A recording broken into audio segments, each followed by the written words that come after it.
flows with gentle boundaries. Freedom breathes within this circle.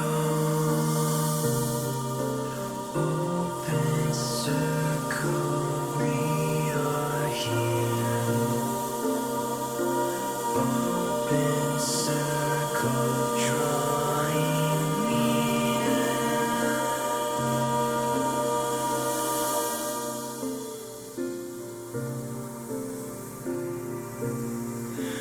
We unlearn what once confined us. We remember who we are. Kindness given without condition. Freedom held with quiet strength. Open circle, we are here. Open circle, drawing near. You are welcome in this space. You are safe to simply be. Take your time and find your voice, or just rest in quiet presence. Open circle, we are here. Open circle, drawing near.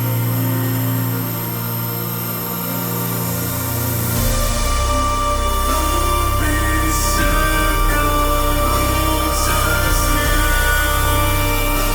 Open circle, soft and true. Open circle, breathing slow. Open circle, we are. Open circle, holds us now. Open circle, soft and true. Open circle, breathing slow. Open circle, we are.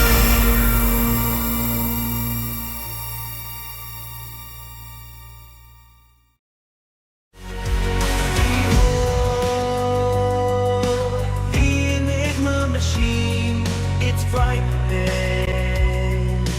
running up lightning, transdimensional whispers, secrets of our fears.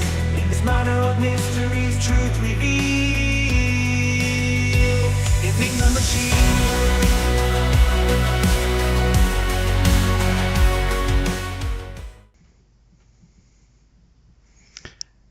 Hello, I'm Matthew Millais Gray. Welcome to the channel.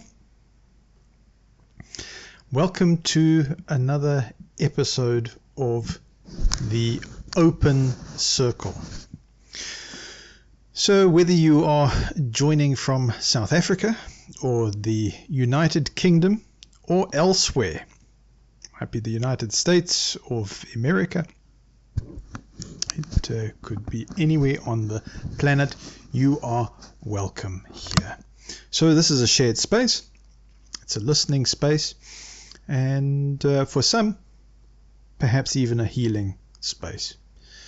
So in tonight's opening, I say tonight, of course you could be in different time zones.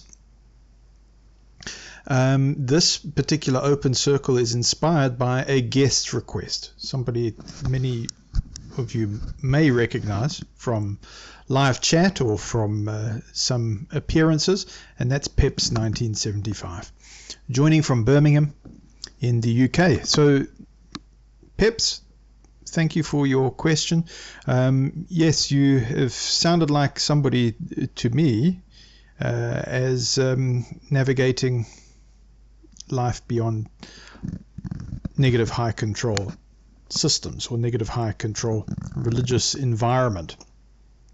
And of course, exploring deeper questions about consciousness. Of course, you raised some good questions there about consciousness and experience and what it means to be human beyond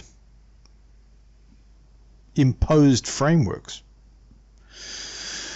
So we had been talking informally, and you focused in on a few subjects, and I thought what we could do is we could just go through these things sequentially. I appreciate the questions. They help to bring up interesting topics that in the past we were very much suppressed to talk about. That was my experience. Couldn't talk about these things openly, but as time moved on and various abuses in my situation came to light and forced ejection or an ambiguous ejection or whatever, of course I had to get help. And in getting help, that's the blessing. Because now the things that I had learned in my experience, or in my, if you want to say, tenure of services in the high control institutional environment, being sent to various places around the world, from Sri Lanka to United States to wherever, or throughout Africa, traveling to different regions, having assignments in different regions, picking up some very important things, and then taking those experiences and then going, well, what actually happened here? What was some of these deeper things? What were some of these deeper human experiences that were going on? So Peps has asked the question, and I've decided, all right, I'm going to talk about that, and so I've made the arrangement. Peps, if you listening, that's great, but yeah, you inspired this conversation. So like all the open circles, there's opportunity to join or not to. There's no pressure. Okay, no pressure, but I'm going to try and be careful with this, because I want to offer something in a grounded way. Yes, I say that I'm eclectic and not 100% conclusive on these things, but I endeavor to go to your top tiers or peer-reviewed information, and circumstantially I believe I've been put into a situation where I have some incredible resources available. And I'm very, very grateful for that. I'm grateful to be able to interface with persons who've done things in a scientific way, right? And a respectful way that you could say is the front pioneering line of consciousness research. So I'm very, very grateful for that. And I go, well, I could just hold on to that information, say nothing, or I can share respectfully how personally I have been able to look at things, to rationalize things, and have some kind of grounded way of processing these things that isn't just tied into one narrow band, but it's able to look at different cultures, different facets of humanity, humans being multicolored, different colors of the spectrum. And so that respects both lived experience and disciplined inquiry. So I hope this is starting to make sense, because we're going to explore three intersecting domains. I have tried to tackle this in some previous videos, but only just scratching the surface. But when talking with Peps, I was talking about African philosophical and initiatory traditions, right? But you can see that there is similarities in patterning, okay? And so what the question was, can you talk more about, psychedelics or altered state experiences from from your experience, from what you gathered in your interactions. Yeah, I can do that. Again, I go, no single person here is an island. I don't look at myself as saying I've got all the answers. I can just tell you this is what I experienced. This is what I've paid for in the consequences, and that's what I can bring to the table. And then we can expand from there into scientific and parapsychological research into consciousness. If I was in the UK, I would likely connect with the psychical circles there of London, those institutes. Yeah, just for the scientific discipline. So we're going to ask a simple but you could say profound question, right? What are we really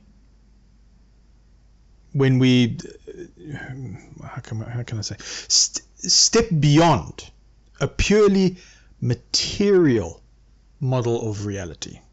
So yeah, I'm not knocking this materialistic framework, because people say it served us very, very well.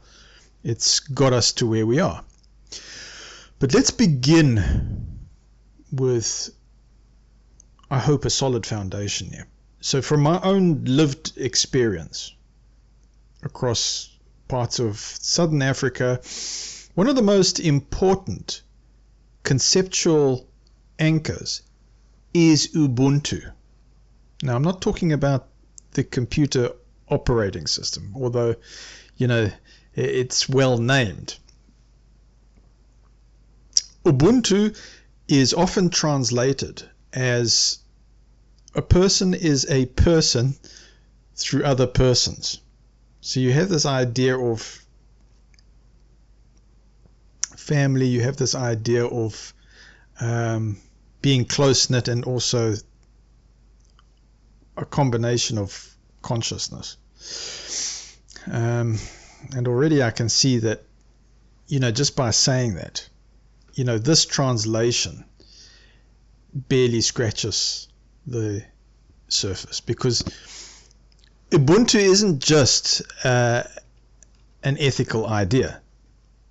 Okay? It's a bit of an ontology. So that's a description of reality itself. And it proposes that consciousness is relational. That identity isn't just isolated within, let's say, the individual brain as a structure, but it's distributed among community, family, friends, ancestry.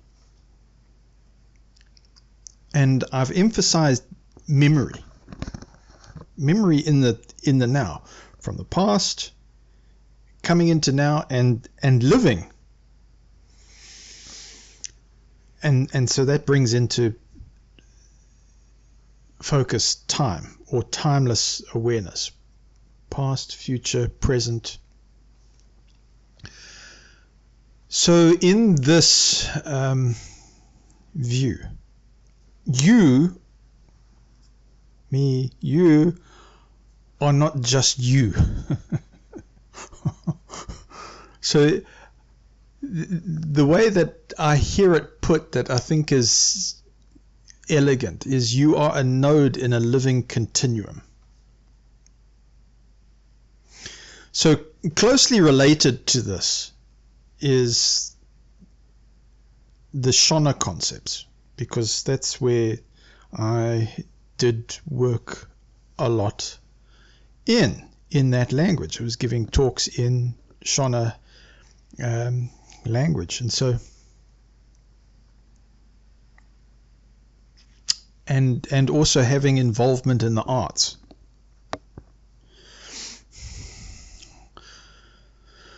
So yeah, in the Shona culture, there is this concept of ukama. Let me just describe ukama. You might find it in Shona soapstone art, and you might have what looks like maybe little round stones, right? And linked together with ribbons, showing the interconnectedness. So it can look like a family to somebody who's looking at the art. They go, oh, well, there's children, there's a mother, there's a father, or there's a third person. You've got different types of ways that ukama is imagined through soapstone sculpture or conveyed through sculpture. But the idea is this relational continuity, right? These ribbons and these spheres. If you want to say that's a person, that's a person, that's a child, that's a child, that's a mother, that's a father. However you interpret it, in this framework, memory doesn't disappear at death. Okay? Memory doesn't disappear at death. So you say, well, in Shona society, it's only recently that you've got now written history. How were people conveying past experiences or past wisdom, handing it down?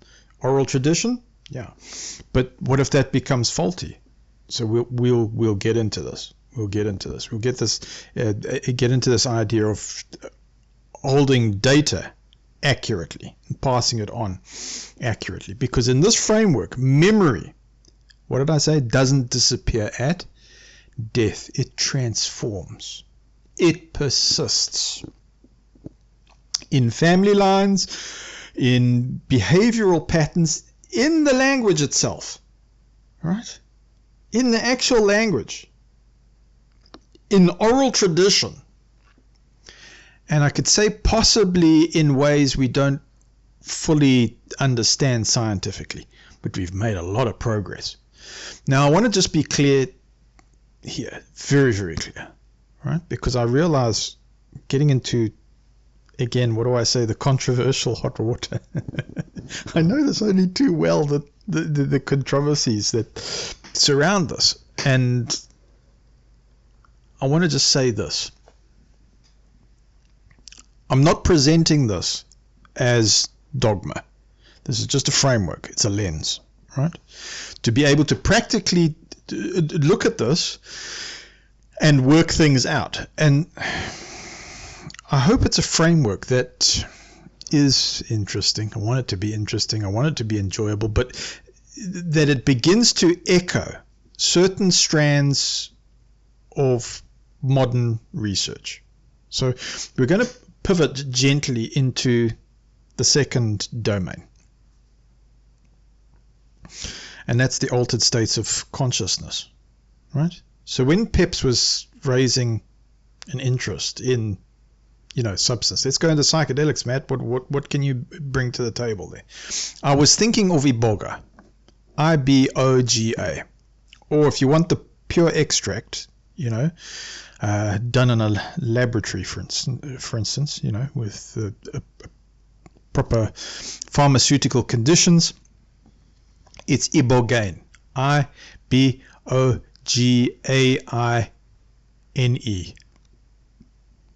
And so you've got comparisons to, this is trending, ayahuasca, Ayahuasca. So, yeah, that's known for DMT, short for dimethyltryptamine. So what's this all about? Okay, so all of these things, Ibogaine, ayahuasca, DMT. What I'm getting at is this combination of plants such as, and I'll need my glasses for this one because I want to get the name, and I've got the name here.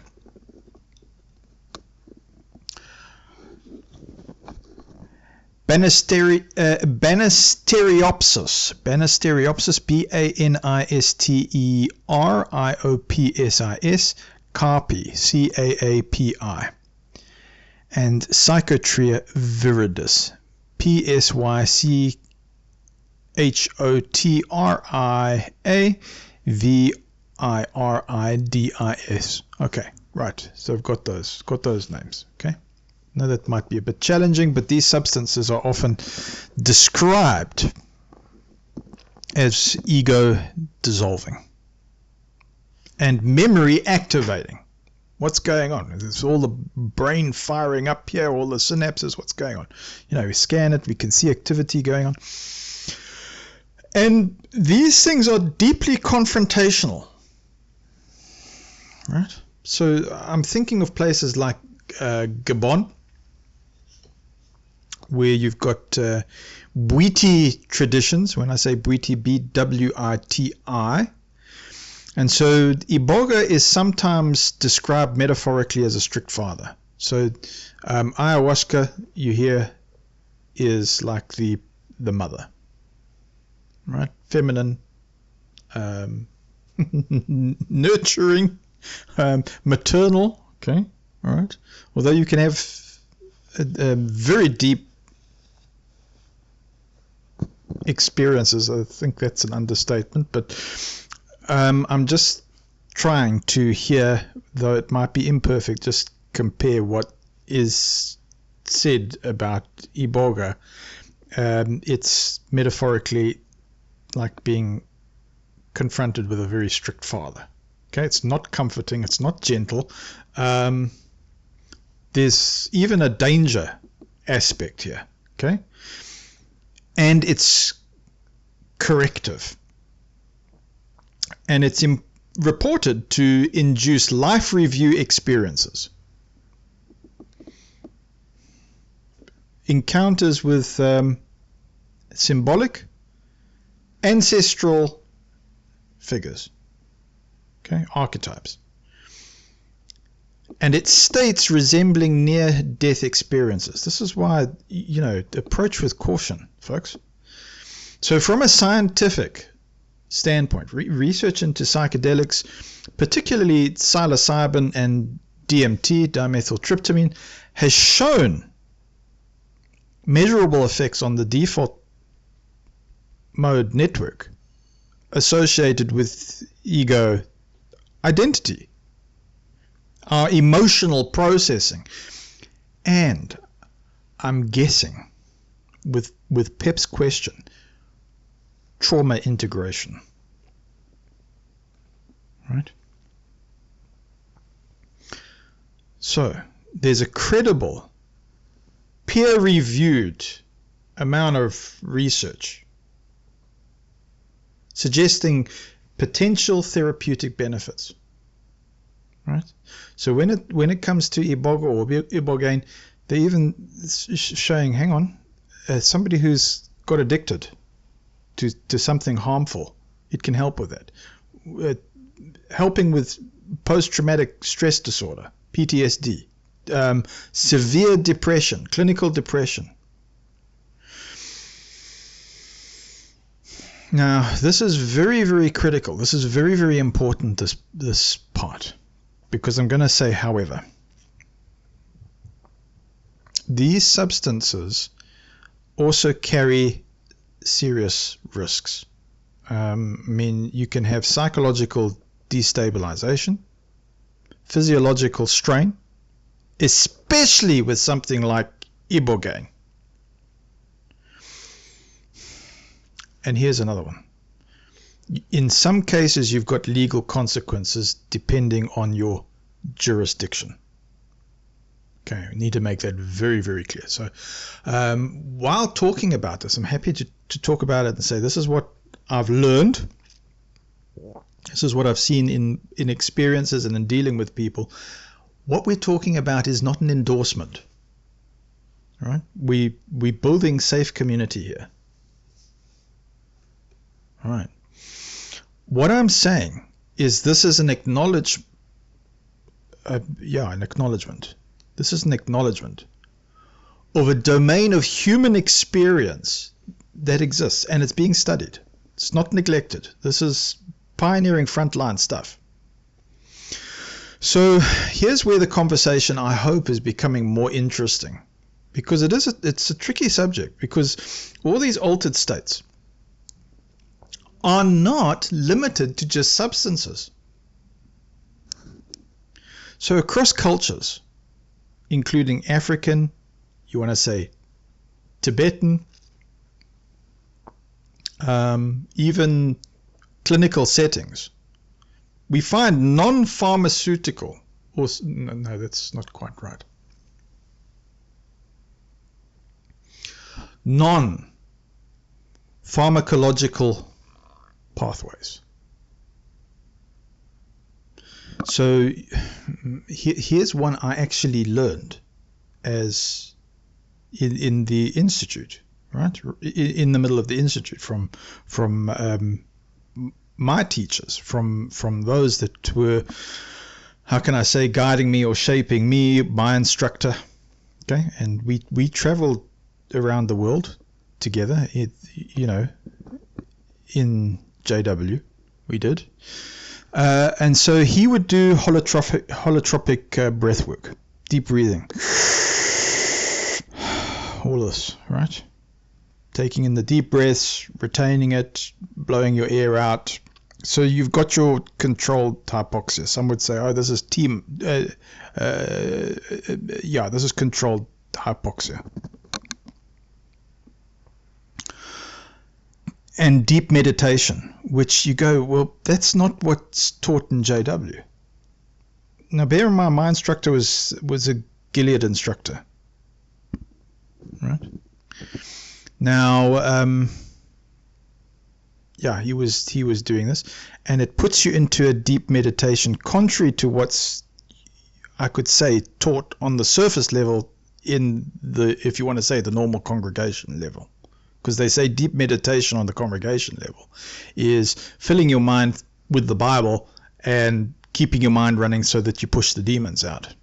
Okay, so there's this fear that happens. So what's the pathway? Another one is sensory deprivation. Okay, so holotropic breath work, controlled hypoxia, this deep breathing, deep meditation, sensory deprivation, just going nothing, let's rest the mind. And so individuals report out-of-body experiences, OBEs. And I'm going to say that was a big pull for me getting into the work that I was doing in JW. I was amazed with this. I reported that to Paul Smith, PhD, not realizing who I was talking to. But I mean, I could see there's a teacher, and he's giving me information that's useful. It was the information I had hoped I was going to get through, the deeper work in JW.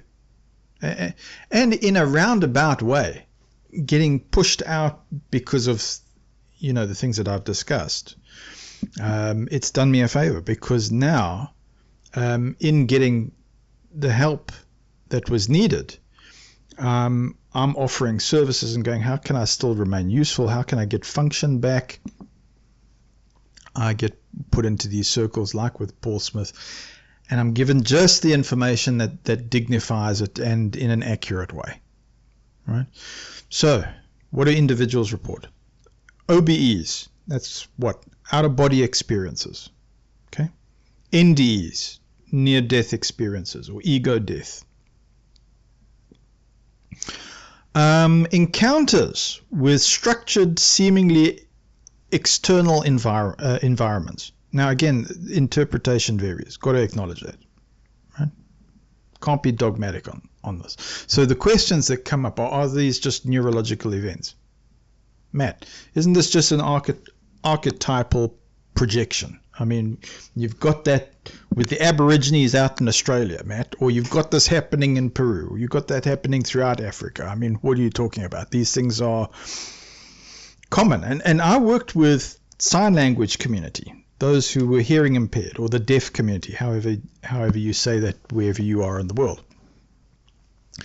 And I'll go, well, imagery is imagery is imagery. I mean, one of the things that was very impressionable upon me when doing, this gyrus jury introductory psychology to the deaf community or the hearing impaired was how imagery is processed and transmitted through sign language, right? Okay, or it's drawn, or it's conveyed, or how it's experienced. So this is what we mean by archetypal projections. Here's your father, here's your mother, there's a snake, there's water, for instance. All of these symbols that are these archetypal projections or common imagery. And so again, here's another question. Is this just access to non-local aspects of consciousness? Is this what we're talking about? So here's the answer, the honest answer. The honest answer that I'm going to say is we don't yet fully know. You want to call this Maya, you want to call this illusion coming in, you want to call this limitations of our human experience. This is where we are. We do not yet fully know. But, and this is the important thing, we do have data. We do. And so you've got many PhDs that have worked on this, right? In their dissertations, they've taken a scientific method. What is it? There's the thesis, there's the antithesis for synthesis. This is the thing that I plug in these discussions, right?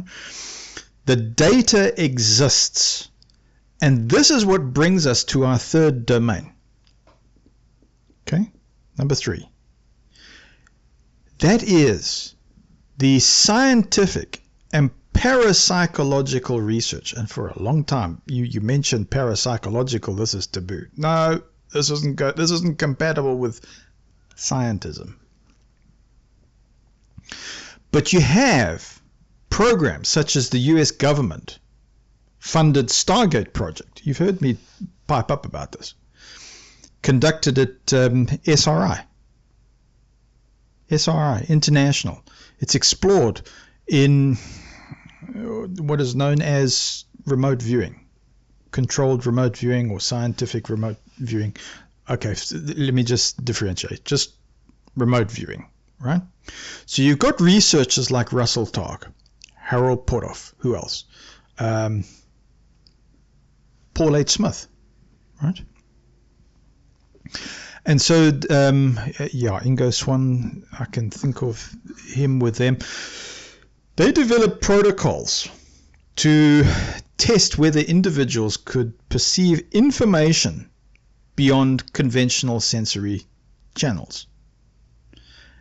Now, the results. If you start typing this into search engines, you're going to just see the results remain controversial. Okay, we've got to acknowledge that. But let's state something here that is often missed. Within the program, you've got statistically significant results that were repeatedly obtained under controlled conditions. I'm talking double-blind things, recording, verifying, let's replicate this. Now, this is where we need to be careful, because they say, Matt, you can't say this means omniscience. You can't categorically say that. I don't. I'm not saying that, right? And I'm not claiming that it's infallible, right? Doesn't mean that.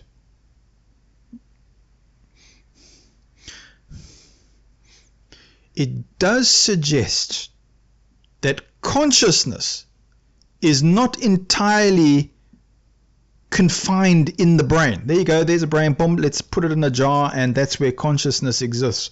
No. It doesn't work that way. In fact, we even say, well, what about the whole organism? You've got, what's it, the brain in the stomach, the extra brain there. It's spoken like that. And again, these are imperfectly said, right?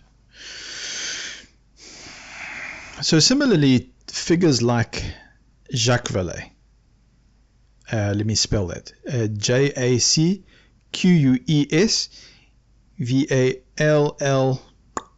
with your accent, and EVALLEE. They've approached anomalous phenomena like UFO reporting or encounters or high strangeness events. Not as, a blanket, simple extraterrestrial visitation, but as interactions. Some persons say, oh, I was visited by an angel. Others say, oh, that's an ET. Others say this was a deep dream, or a dream where they could say, well, it was very, very difficult to separate between the dream and what's reality. The reality becomes a dream, and the dream becomes reality. What's going on here? So look, these are deeper layers of reality. I've got some persons interacting with me right now, talking about, what some might call a gray alien, little gray alien, little, biological robot or whatever, and others talking about tokoloshi. They're saying, oh, this is a it's a worker that family employ, they feed it. I realize you're gray aliens. They say no, there's no feeding there. In African society, yes, they feed these, right? Okay. Jacques Vallée has done the investigation. He's done it in a disciplined way. So you say, okay, these are all strange things, but there's interactions with a deeper layer of reality. And this is the layer that you could say is symbolic, responsive, and possibly intertwined with human consciousness itself. I think of Whitley Strieber's work. And yeah, again, controversial, but that work adds a deeply personal dimension to this, and it highlights how these experiences can be transformative. I see that in my experience, you've got service desk, which would be at a branch of, JW or the religious institute. And it's not like there isn't any data there. They accumulated lots and lots of data. Pioneers, missionaries reporting massive UFOs, and you're going, oh, I know this person in that community, yeah. They talk in these terms, and my instructor was saying, yeah, we've got that. There it is. There's the data. There it is in service desk. There it is archived. And it highlights how these experiences can be, what did I say, transformative, destabilizing. I mean, you go, do we talk about this? Does this fit into our society? Well, within the institution, you start talking about this openly. Man, you're going to see how you get shut down. And some say, well, that's why the institute exists. It exists to shut down those kind of conversations or comparisons. And this is where I believe it's profoundly meaningful, because it's cost. It's cost. And this is the part of the discussion where it's important to actually step back and ask, well, okay, Matt, I hear you. I've heard it before, or I hear that this is trending. Where do these three domains, African philosophy, altered states, and scientific research, what do they actually have in common? What's the crossovers? Because that's the interesting part. Because a few key themes emerge. One, consciousness may be non-local. I mean, I hear Robert Bigelow talking like that with the centrifuge, right? Consciousness may be non-local. Two, memory may extend beyond the individual lifespan. What? Yeah, memory may extend beyond the individual lifespan. 3, human perception is likely far more flexible than assumed. 4, access to these states requires discipline, not just curiosity. I mean, you talk about fast-track approaches or disciplined, slow, careful approaches, right? And so this is where the caution becomes very, very essential. And deep honesty If you don't know, you don't know. But if you've experienced something, I'll tell you in my experience, the experience is to try and bring it out in a truthful way, but still have caution. That's why I say it's essential, because across these traditions, African, Western, otherwise, Eastern, we find consistent warnings. The message is very simple. I've heard it with PK or psychokinesis going, this is dangerous stuff. Power without maturity is dangerous. Whether framed as, Atlantis. Power without maturity is dangerous. And so you see these stories of mythological civilizations that fell, fallen civilizations. Yeah, there we go. Power without maturity is dangerous. Or modern technological risk. Oh, AI is growing. It's dangerous, folks. It's dangerous. So the pattern is repeating. So with expanded capacity, without ethical grounding, it leads to collapse. So every time you make progress, I'm going to say, make 3 steps towards ethics. Very important. And so in African traditions, initiation isn't about just gaining power. It's not about having the out-of-body experience. It's about becoming responsible enough to carry it.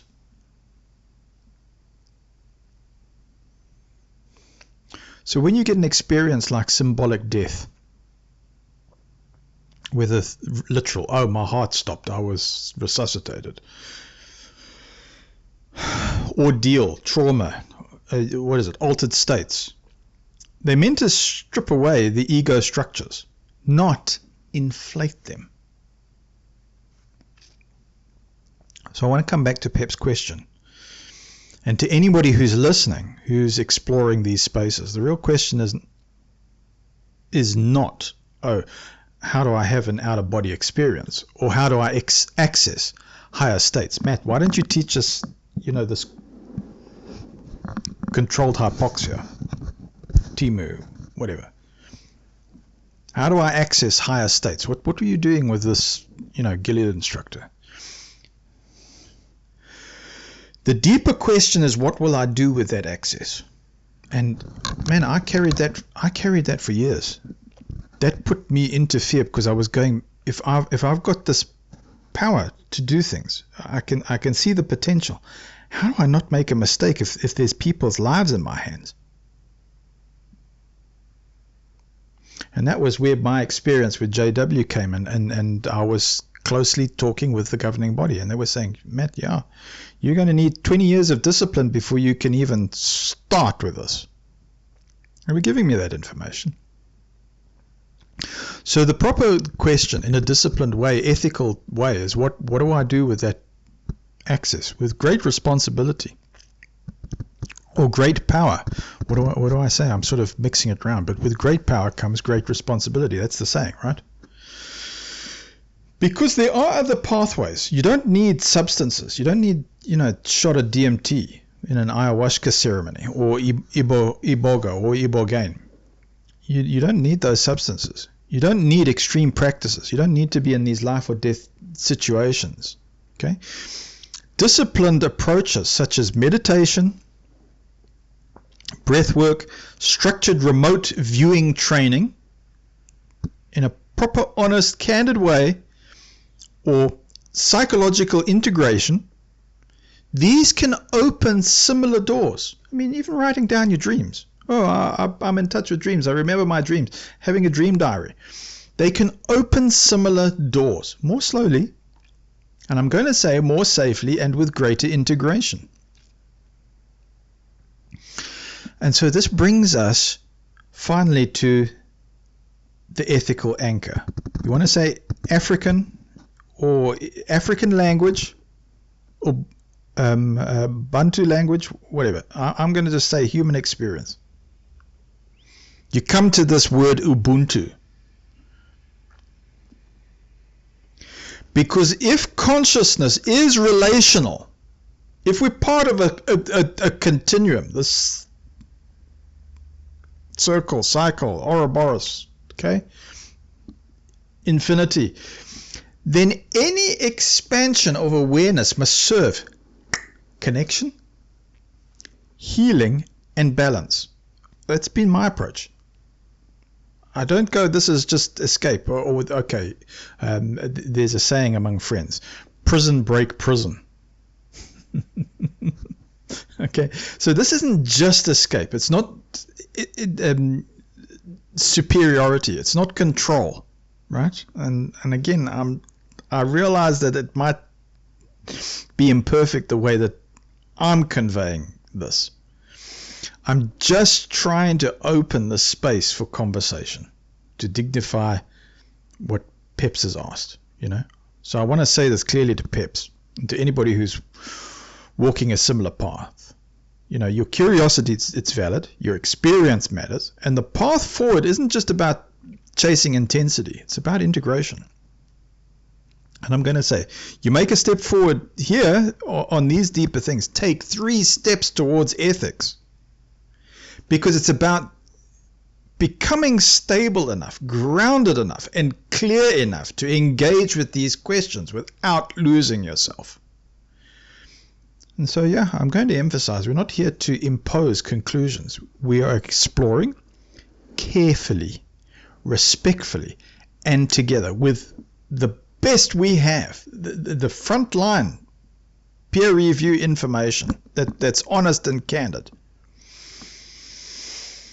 So that's quite a lot, isn't it? It's quite a lot of information. So I'm going to say with that, if you've come this far, thank you. Peps, I hope that has touched upon, you know, what you were talking about without running away from your question. And I'm going to say now's the time just to open the circle. Of course, the chat's live. So for those of you that feel ready, the VDO Ninja link will be shared shortly. So you're welcome to listen, you're welcome to speak, or have quiet, and you're welcome to arrive exactly as you are. Welcome to the open circle.